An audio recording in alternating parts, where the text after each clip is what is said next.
வாங்க சுதா கிச்சனில் எப்படி சமைக்கலான்னு பார்க்கலாம். நான் இன்றைக்கி கோவக்காய் பொரியல் பண்ண போகிறேன். 1/4 டீஸ்பூன் கடுகு உளுத்தம் பருப்பு போட்டுக்கிறேன். ஜீரகம் கொஞ்சம் சேர்த்துக்கிறேன்.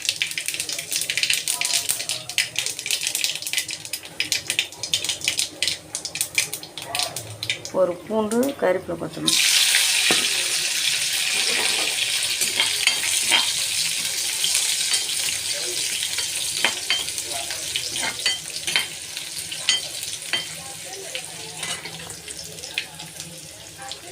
கோவக்காய் 1/4 கிலோ கட் பண்ணி வச்சுக்கிறேன், அதை சேர்த்துக்கலாம்.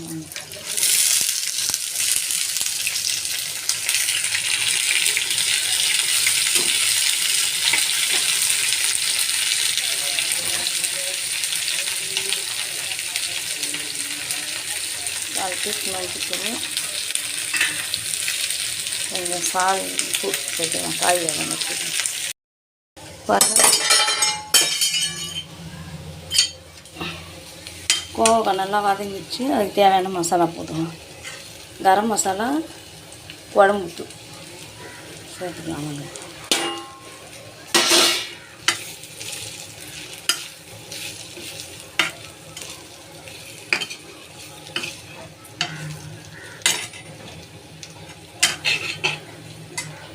தேவையான அளவுக்கு தண்ணி சேர்த்துக்கலாம். சும்மா 1 கிளாஸ் அளவுக்கு. இப்போ மூடி வச்சிடலாம். கோவக்காய் பொரியல் ரெடி ஆகிடுச்சு. இதேமாதிரி நீங்களும் உங்கள் வீட்டில் செஞ்சு பாருங்கள், நல்லா டேஸ்ட்டாக இருக்கும்.